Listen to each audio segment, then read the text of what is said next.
All right, so let's talk about the United Earth Alliance, the Earthlings, the guys trying to boldly go, places. And you can see their player board on your screen right there.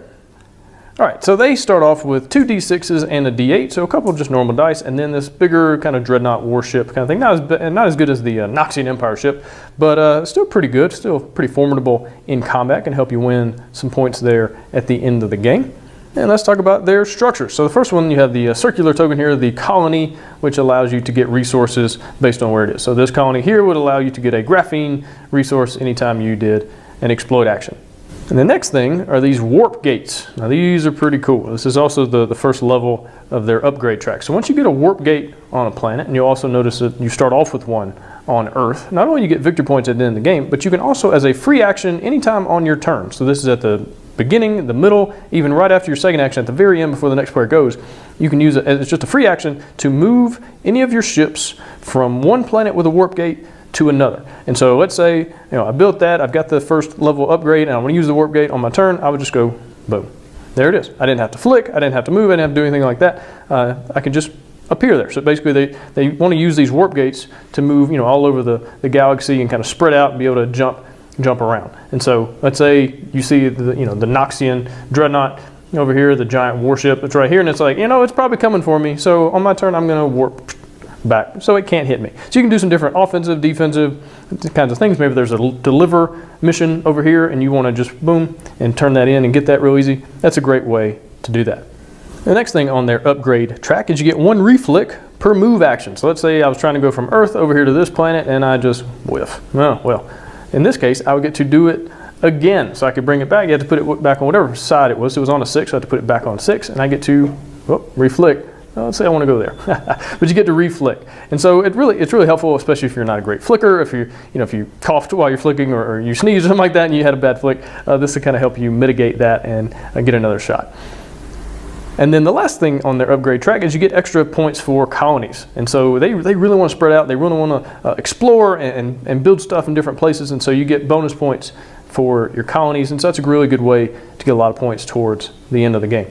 So the United Earth Alliance, that's what they want to do. They want to spread out, they want to explore, and this is a really good faction for younger people. If you've got kids, maybe you got an 11-year-old, 10-year-old that's not great, that their motor skills are still coming in, and so they need extra flicks and whatnot. And so this is a good faction for them. You get to reflick, and then you get to, you don't have to flick. You can use the warp gates and jump around the board that way and make flicks easier.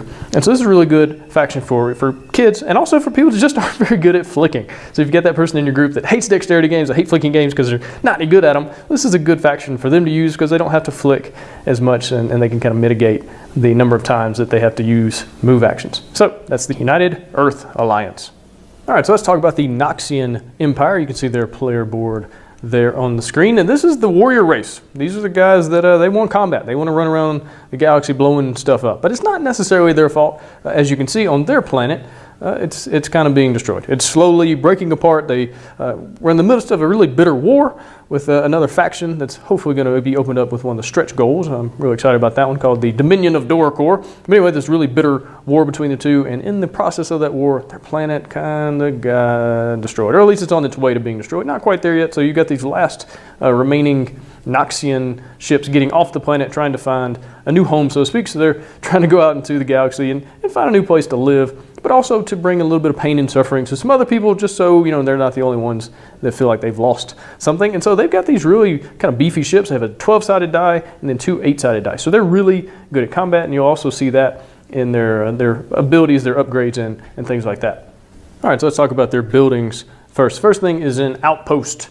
Right, this is a place where they're just now trying to kind of build up, maybe something's going to be a future colony or something like that, but it'll allow you to gather resources. So if you had one here, you'd be able to gather a quantum resource whenever you exploited, do the exploit action. So the next thing is an armory. And so if you have one of these square tokens on a planet, it gives you victory points, but also it allows you to, if you get destroyed, so let's say your D8 over here got blown up and it had to return, you could either return it back to Nox, or you could return it to a planet that has an armory. So it allows you to not have to make the full trip back. Basically, they're building factories around the galaxy to build warships, to build different things, and so you could put your ship back there as opposed to having to come back home. Next thing, let's talk about their upgrades. So the first one is you get to add 1 to combat cards. And so anytime you play a combat card, so if you played this one and you're attacking or defending, then it would be +1. So instead of being a 3, this would be a 4. So as you can tell, they're already not only able to destroy people a little bit easier because they have this big 12 and these 2 8s, but then they can also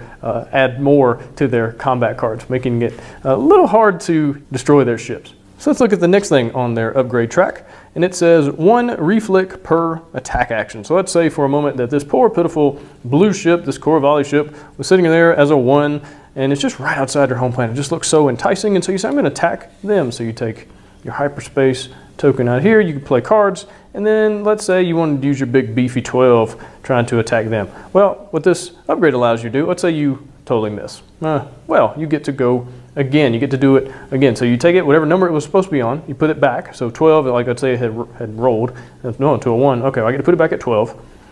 And I get to bring it back to where it was and flick again. And so it allows you just a second chance to do an attack action. Again, more likelihood of success. 11 to 1, yeah, we know who wins that one.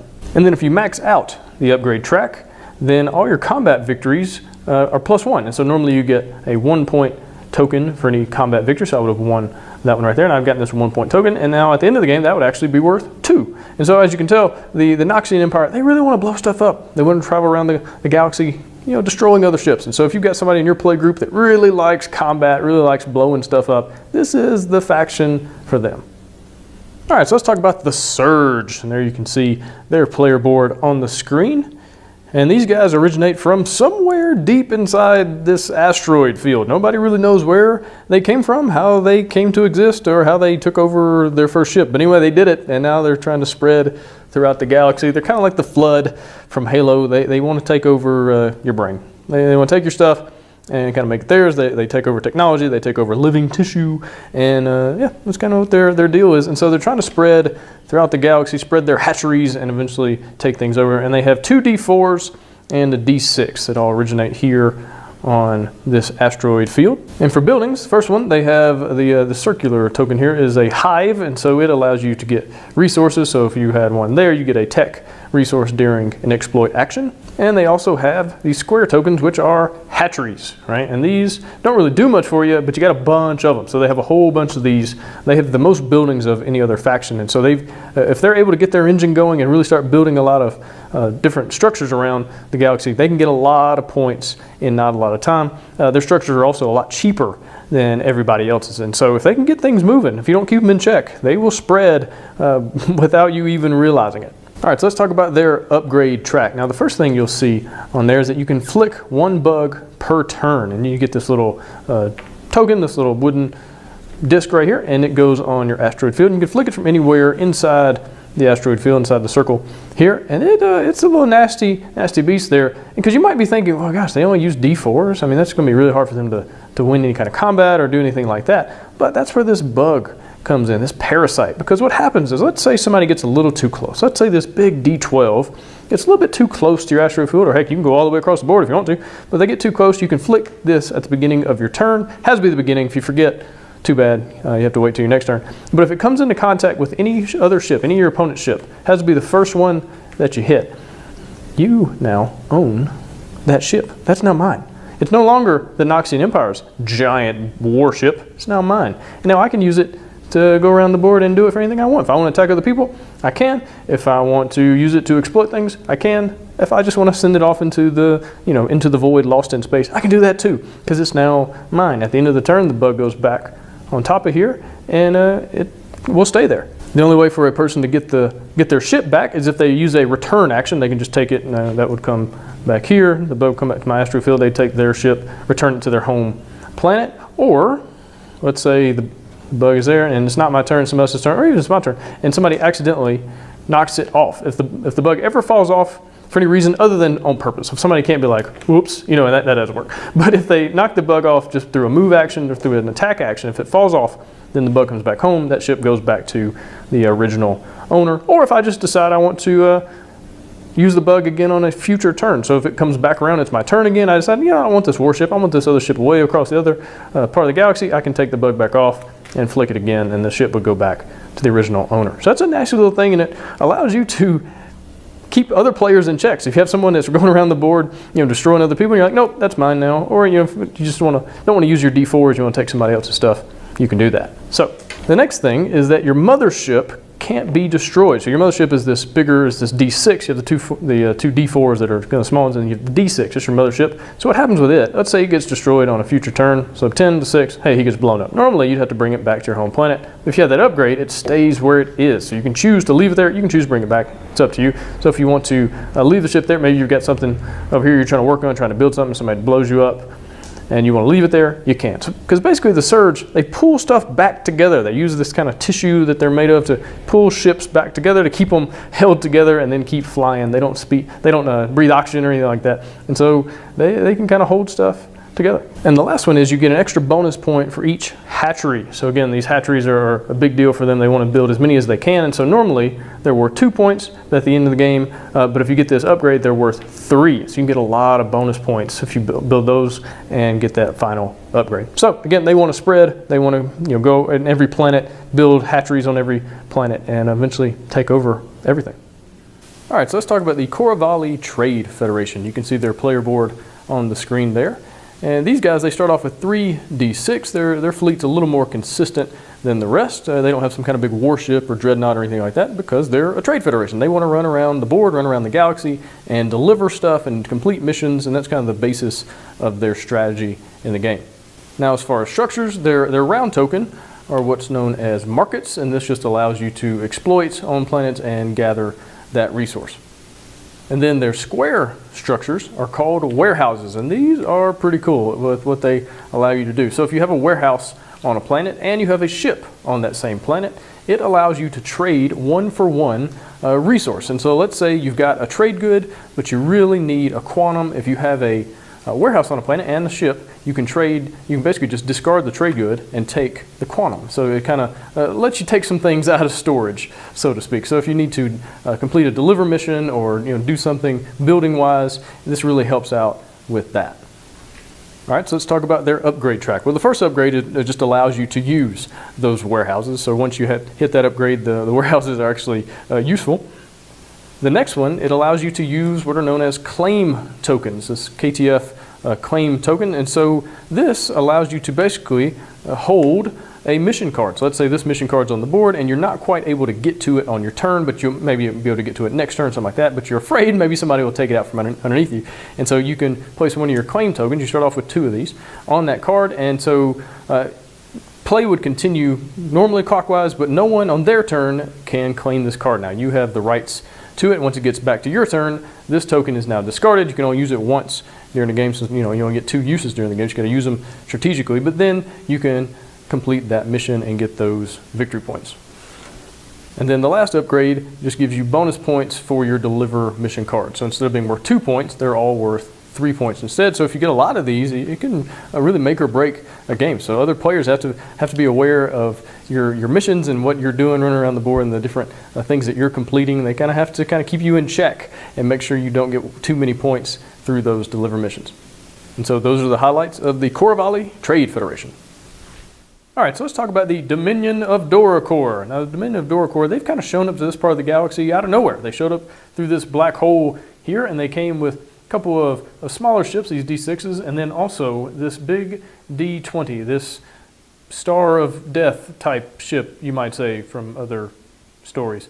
But, so they got these 3 ships, and this black hole is their homeworld for all intents and purposes, all the things and the rules that apply to homeworlds. That is what this is.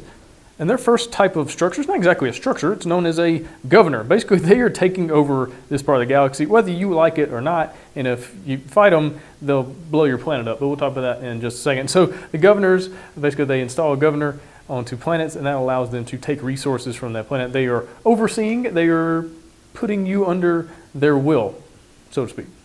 And then their other structure type of tokens, again, this is also not a structure, it just kind of fits in that category, is this giant explosion. And that goes along with their very first ability, which is to use the Planet Killer Cannon. And so basically you can go to any of the 3 homeworlds that haven't already been destroyed. So the planet Nox is actually, in the kind of backstory of the game, is the first planet they came into contact with. Nox put up a fight, and Nox is losing their planet because of it. This effectively destroys the core of the planet, or the asteroid field in this case, and it kind of blows it up from the inside out. And so if you get a whole bunch of resources, it's not an easy or a cheap thing to do, but if you get a whole bunch of resources and you get onto the planet or asteroid field in this case, then you can use that planet killer cannon to destroy that part of the galaxy.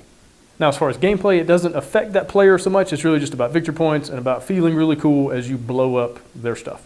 And their next ability allows them to gain up to 4 resources when they exploit. So if you had 2 ships and a governor here and then a governor somewhere else, you could actually get 4 resources on a turn, which allows them to speed up their ability to go around the galaxy, blowing up more planets as they're able to get more and more resources on a turn. And then their last upgrade just makes the destruction tokens worth more victory points. So basically they're able to get out their propaganda to the rest of the galaxy and earn more victory points, earn an easier way to win there in the end game. So that is the Dominion of Doracor. They want to travel around the galaxy and blow your stuff up. That's kind of their goal mainly in the game. And so if you're playing against them, you want to make sure that you slow them down as best you can. All right, so let's talk about the Santarzian Syndicate. Now, this faction exists because a mob boss basically had a near-death experience on Christmas Eve, and he decided to turn his life around and put all his resources, all his ill-gotten gains, and turn them into something a little more positive. And he loved the story of Santa Claus, on Earth, and so they're an Earthling faction. And he decided to start traveling throughout the galaxy, building workshops and delivering presents to all the little boys and girls and whatnot of other planets. So this faction uses the exact same dice as the United Earth Alliance. You get these 2 D6s and the D8. And the D8 is considered to be the sleigh ship. That's S-L-E-I-G-H. Merry Christmas. And so you would use this faction instead of using the United Earth Alliance in the game. All right, so their circular structures are these workshops, kind of like a little San Jose Elves kind of deal, and so that's the way that they gain resources from planets. And then their square tokens are these gifts, these presents that they're trying to deliver throughout the galaxy to make everyone happy, at least for a day or so. And as far as their ability, so the first ability is that they get +1 movement for the sleigh ship. And so anytime you do a movement action, normally you only get 2 movements, but once you get that one, you get a third, but only for this ship. So if you did, 1, 2, then you could have a third one for the sleigh ship to get a little extra movement. And then their next upgrade says they can place up to 2 presents on a turn. Now you can't place more than 1 on the same planet, but you can place multiples on different planets. So normally you can only build 1 structure. You're only going to do place 1 token on the board in your turn, but they can place 2, which is really good because they have 11 of these tokens. So this is the main way that they get victory points. They have 11 of these things. They're not worth very much by themselves, but once you start placing 2 on a turn, you can really ramp up the efficiency in the way that you gain victory points. And then their third upgrade is that they get +1 victory point for each present. So it can go from 1 victory point up to 2. And so 2 times 11 turns into 22 points, which would be a substantial amount at the end of the game. And if you can supplement that with also completing some mission cards, maybe doing a little bit of combat, doing some explore missions, that kind of thing, then you have a really good chance of winning in the end. So that's the holiday-themed faction, the Santarzian Syndicate. They want to travel around the galaxy, spreading lots and lots of good cheer and giving presents to all the good little girls and boys and other in the galaxy.